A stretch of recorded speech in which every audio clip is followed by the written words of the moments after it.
Hello friends, myself Kruti Patel and today's my topic is stereochemistry. Okay, and what is stereochemistry? तो stereochemistry is a chemistry कि जिसमें हम लोग पढ़ते हैं कि कोई भी स्ट्रक्चर है वो हम 3 डायमेंशन में पढ़ते हैं, ठीक है। तो जो भी स्ट्रक्चर्स हम 3 डायमेंशन में पढ़ते हैं वो सारा होता है स्टीरियोकेमिस्ट्री, ठीक है। तो आज हम लोग जो सीखने वाले वो बेसिक स्टीरियोकेमिस्ट्री सीखने वाले, ठीक है। तो बेसिक स्टीरियोकेमिस्ट्री सीखने के लिए सबसे पहले हमें समझना पड़ेगा कि आइसोमेरिज्म क्या है। ओके, तो व्हाट इज आइसोमेरिज्म? तो आइसोमेरिज्म मतलब ऐसे कंपाउंड्स जिसके मॉलिक्यूलर फॉर्मूला सेम होंगे, ठीक है। मॉलिक्यूलर फॉर्मूला सेम बट उसके स्ट्रक्चर्स या उसका जो अरेंजमेंट है वो सब कुछ डिफरेंट होता है। ओके, तो उसे हम बोलते हैं आइसोमर्स, ठीक है। तो next one is the types of isomer. तो ये जो आइसोमर है उसके मेनली हम आइसोमर को 2 टाइप में डिवाइड करते हैं। First one is structural isomer and second one is stereoisomer. Then and first one is structural isomer. Structural isomer ऐसे आइसोमर है उसमें क्या होगा कि molecular formula same but different in structure. Okay, and next one is stereoisomer, जो हमने first ही बोला कि भाई जो भी मॉलिक्यूल है वो मॉलिक्यूल को अगर हम 3D में 3 डायमेंशन में अगर हम पढ़ते हैं तो वो होगा अपना स्टीरियो आइसोमेरिज्म। स्ट्रक्चरल आइसोमर जो है उसको हम मेनली कई पार्ट्स में डिवाइड करते हैं। चेन आइसोमेरिज्म है, पोजिशनल आइसोमेरिज्म है, फंक्शनल ग्रुप आइसोमेरिज्म है। देन सेम ऐसे ही स्टीरियो आइसोमर जो है उसे हम मेनली 2 पार्ट में डिवाइड करते हैं, geometrical isomer and optical isomer. First one start with structural isomer. Structural isomer में फर्स्ट उसका पार्ट है chain isomers. What is chain isomers? तो चेन आइसोमर्स मतलब कि कार्बन जो है उसमें पता है हमें कि कार्बन में लॉन्ग चेन होती है, ठीक है। जनरली हम लोग एलिफेटिक कंपाउंड्स में और वो सब में देखते हैं। तो मॉलिक्यूलर फॉर्मूला सबका सेम रहेगा, उसमें कुछ चेंज नहीं होगा। सिर्फ चेंज होगा कि कई सारे ऐसे स्ट्रक्चर्स होते हैं वो चेन फॉर्म में होते हैं, वो चेन फॉर्म में से कन्वर्ट होकर ब्रांच फॉर्म में कन्वर्ट हो जाएंगे या तो ब्रांच फॉर्म वाले कन्वर्ट होंगे चेन फॉर्म। तो इसे हम बोलते हैं chain isomer. Second one is positional isomer. Positional isomer मतलब स्ट्रक्चर में जो है उसमें भी सेम मॉलिक्यूलर फॉर्मूला सेम रहेगा बट जहां पर जो है वो दिखाया गया है कि फर्स्ट नंबर का कार्बन है, सेकंड नंबर का कार्बन है। फर्स्ट एंड सेकंड नंबर के कार्बन के बीच में हमें डबल बॉन्ड दिख रहा है। तो जब इसका हम सेकंड आइसोमर ड्रॉ करते हैं तो क्या होगा, ये जो डबल बॉन्ड है वो शिफ्ट होकर सेकंड और थर्ड नंबर के कार्बन पर चला जाएगा। सेम ऐसे ही पॉसिबल है कि वो थर्ड या फोर्थ या फिफ्थ नंबर के कार्बन पर हो।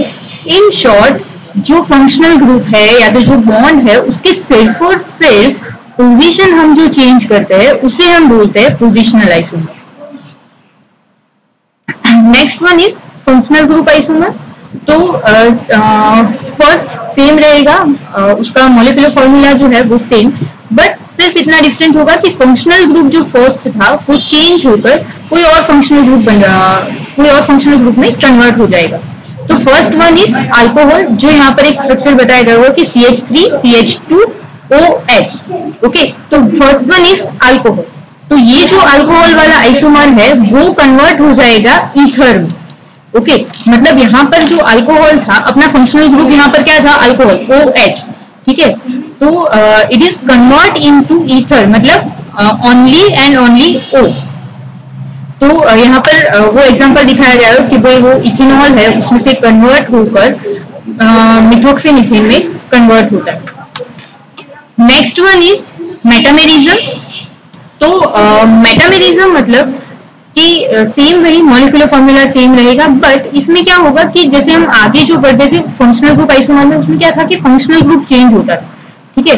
और ये जो है वो it is just like positional isomer. Proper positional isomer इसे हम नहीं बोल सकते बट सपोज इसमें ईथर दिया गया है, ठीक है। तो ये जो ईथर अपना फंक्शनल ग्रुप है वो हमारा थर्ड नंबर पर, मतलब CH3 CH2 देन ईथर, ठीक है, एंड अगेन उसका CH2 CH3, उसको हमने सेकेंड आइसोमर में चेंज कर CH3OCH2 एंड CH2 CH3, मतलब वो जो थर्ड पोजीशन पर था वो हमने कन्वर्ट कर दिया उसको सेकेंड नंबर की पोजीशन पर, ठीक है। तो इसको वैसे पोजिशनल आइसोमर भी बोल सकते हैं, but second thing metamerism is a different thing कि उसमें सिर्फ क्या होगा कि ऐसे जो हेटेरो एटम्स है, ठीक है, जिसमें नाइट्रोजन है, ऑक्सीजन है, सल्फर है, ऐसे जो एटम्स है वो सिर्फ अपनी पोजीशन चेंज करते हैं, ठीक है, तो इसे हम बोलते हैं metamerism. Next one is keto enol tautomerism. Keto enol tautomerism मतलब कि कोई भी स्ट्रक्चर या तो कोई भी कंपाउंड है, वो कंपाउंड कीटो फॉर्म में से कन्वर्ट होगा इनोल फॉर्म में, और इनोल फॉर्म में से कन्वर्ट होगा कीटो फॉर्म में।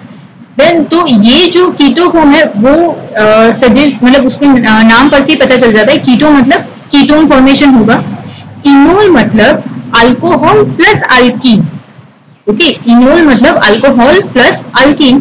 तो ये जो कीटोन है वो कीटोन कन्वर्ट हो जाएगा अल्कोहल में, और उसका जो एक प्रोटॉन मतलब CH3 में से एक हाइड्रोजन चला जाएगा ऑक्सीजन के साथ, और उसका जो डबल बॉन्ड फॉर्मेशन है वो नीचे की साइड अल्कीन में उसका एक फॉर्मेशन हो जाएगा।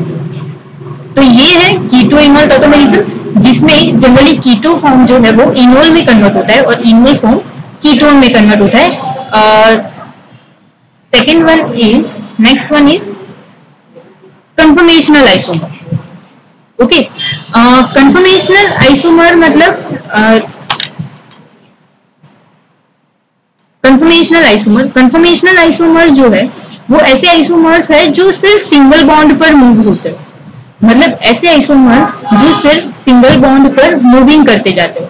तो सिंगल बॉन्ड पर अगर हम रोटेशन करें, ठीक है, तो उसमें मेनली दो फॉर्म होते हैं, staggered form and Eclipse form, ठीक है। तो फर्स्ट जो बताया गया है वो है शोहर्स प्रेजेंटेशन, और सेकंड जो है सर्कल वाला वो है न्यूमैन प्रोजेक्शन। मतलब दोनों ने बताया सेम ही है। स्टेगर्ड मतलब जो फर्स्ट CH3 है एग्जिट उसके पीछे CH3 होगा, ठीक है, तो उसे हम बोलते हैं इक्लिप्स।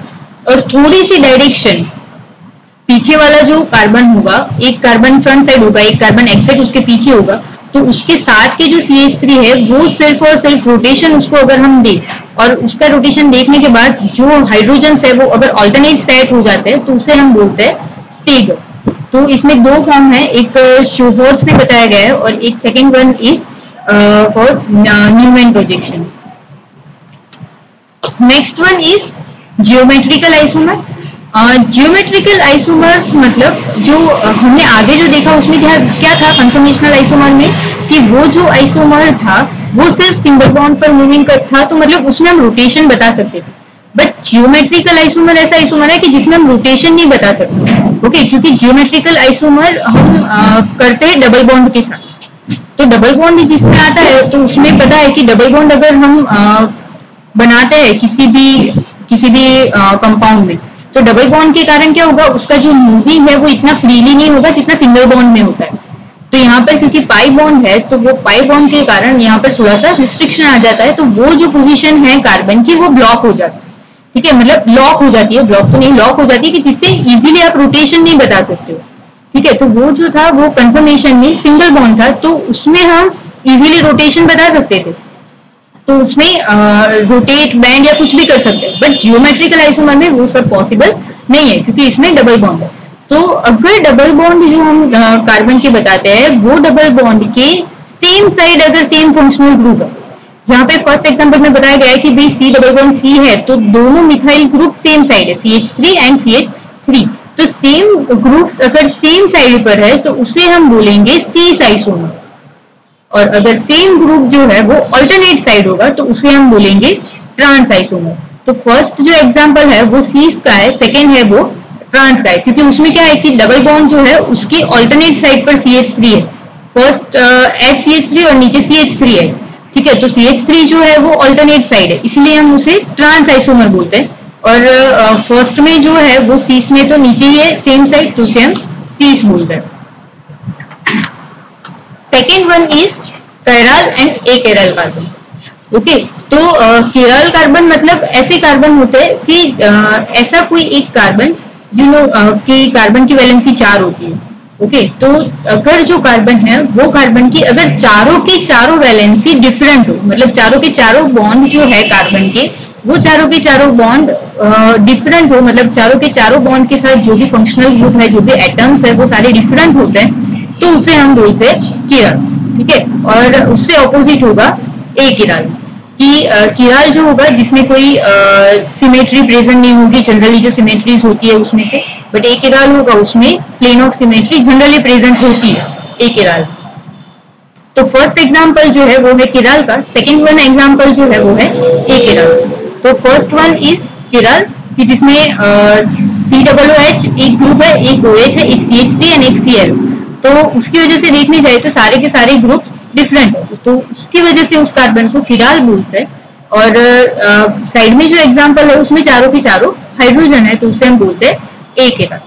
उसमें भी ये जो सिंगल लाइन से जो बॉन्ड बताए गए, मतलब COOH वाला जो बॉन्ड और क्लोरीन वाला जो बॉन्ड, वो दोनों बॉन्ड इन द प्लेन होंगे जो हम सिंपली ड्रॉ करते हैं पेपर के ऊपर।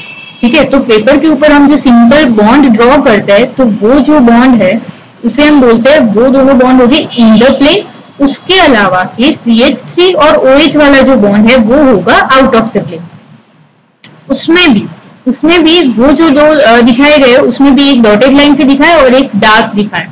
ठीक है, तो उसमें भी जो CH3 होगा वो जो ऑब्जर्वर होगा उसके फ्रंट साइड होगा, और जो OH है जो डैश लाइन से दिखाया गया है वो थोड़ा सा फार होगा। मतलब जो COOH और Cl वो दोनों होंगे इन द प्लेन, और CH3 और OH होंगे out of the plane. Next one is optical isomerism. तो कोई भी कंपाउंड को ऑप्टिकली एक्टिव किसे बोलते हैं? तो compounds which can rotate plane polarise light, उसे हम बोलते हैं ऑप्टिकल एक्टिव कंपाउंड। मतलब कंपाउंड्स ऐसे जो होते हैं, जो बोलते हैं कि ऐसे कंपाउंड्स जो प्लेन पोलराइज लाइट को रोटेट करते हैं, उसे हम बोलते हैं ऑप्टिकल एक्टिव कंपाउंड। तो ऑप्टिकल एक्टिव कंपाउंड्स जो है उसे हम जनरली मेजर करते हैं पोलरीमीटर से। तो ये जो फिगर है वो सिंपल पोलरीमीटर की है। First one is light source, okay, जिसमें से जो लाइट पास होगी पोलराइजर, एज अ पोलराइजर हम लोग जनरली निकोल प्रिज्म यूज करते हैं। ठीक है, तो जो सारी लाइट्स जो सोर्स में से पास होगी वो सारी लाइट अनपोलराइज लाइट होगी, मतलब इसमें कुछ भी एनर्जी वेवलेंथ कुछ भी सेम नहीं होगा। ठीक है, वो सारी डायरेक्शन में फैली हुई होगी वो लाइट, और जब वो पास होगी निकोल प्रिज्म में से या तो कोई भी पोलराइजर में से, तो वो जो पोलराइजर में से लाइट पास होगी वो कन्वर्ट हो जाएगी प्लेन पोलराइज लाइट। ठीक है, तो वो प्लेन पोलराइज लाइट, ये जो हमारी सैंपल ट्यूब है उसमें हमारा सैंपल होगा, अगर वो सैंपल ट्यूब में से वो लाइट पास होती है, ठीक है, और पास होने के साथ अगर वो लाइट थोड़ा सा भी रोटेट करती है, तो उसे हम बोल सकते हैं कि this compound is optically active. तो ये जो एनालाइजर दिया हुआ है उसमें हम एनालाइज कर सकते हैं, व्यू कर सकते हैं कि भाई कितना रोटेट हो रहा है या नहीं हो रहा, लाइट रोटेट हो रही है या नहीं हो रही है।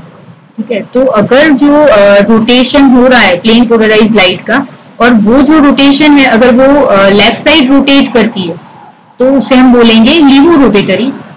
और वो जो प्लेन पोलराइज लाइट है, वो लाइट अगर राइट साइड रोटेट करती है तो उसे हम बोलेंगे डेक्स्ट्रो रोटेटरी।